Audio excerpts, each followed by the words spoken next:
हुजूर को दफन करके लौटे, तदफीन से फारग हुए, कब्र मुबारक में उतारा, हुक्म पूरा किया। कहते हैं वापस आए तो जनाब अनस से सैयदा फातिमा कहने लगी, अनस तूने भी मेरे रसूल पे मिट्टी डाली है, अनस तेरी जुर्रत हो गई थी।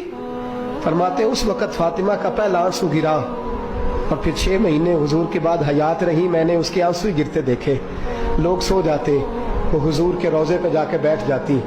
कहते मैं समझाता बहलाता, लेकिन फातिमा कहती अली सब्र अपनी जगह, कर्म अपनी जगह। और मैं तुझे क्या बताऊं, बहन भाई पहले सारे चले गए, वालदा पहले छोड़ गई, अब हुजूर अलैहिस्सलातु सलाम ने भी पर्दा डाल लिया है, मुझे चार और जानिब कुछ दिखाई नहीं देता। कहते हैं 6वां महीना था हुजूर के विसाल को। एक दिन मुस्कुराती हुई फातिमा घर आई रोजे से रात को बच्चों के साथ, तो शेर खुदा कहने लगे, मैंने कहा फातिमा बड़े दिनों के बाद मुस्कुराते देखा, क्या बात है?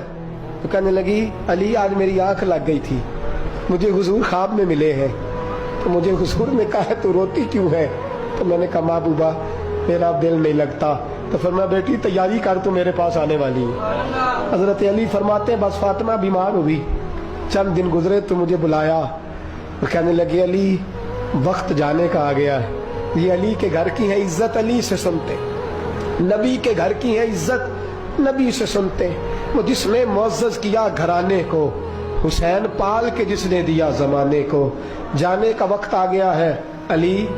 पहली बात तो यह है कि हुजूर की नवासी जनाब उमामा से शादी कर लेना, वो हुजूर को बड़ी प्यारी है। और दूसरी बात यह है कि मेरे हसन हुसैन इनका खास ख्याल रखना।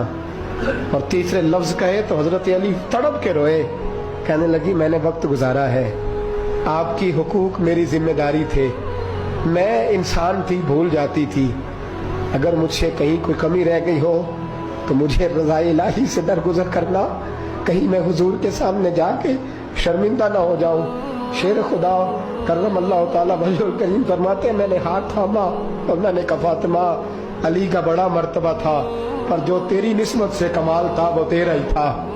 तू कैसी बात करती है, तूने तो हद कर दी, शहजादी होके मेरे घर में खादिमों की तरह रही। हजरत फातिमा रज़ियल्लाहु ताला अन्हा का दूसरा हुक्म ये हुआ कि मुझे रात को दफनाया जाए। और फरमाया मेरे पहले मदीने में ऐसा नहीं होता था, ये हजरत फातिमा ने सबसे पहले कहा। फरमाया मेरी चारपाई के साथ लगा के ना शाखें, चारपाई के साथ तो ऊपर लगा के उन्हें ऊपर से बांध देना और उन शाखों के ऊपर एक कपड़ा डालना, मेरे कफन पर भी किसी की नजर न पड़ जाए।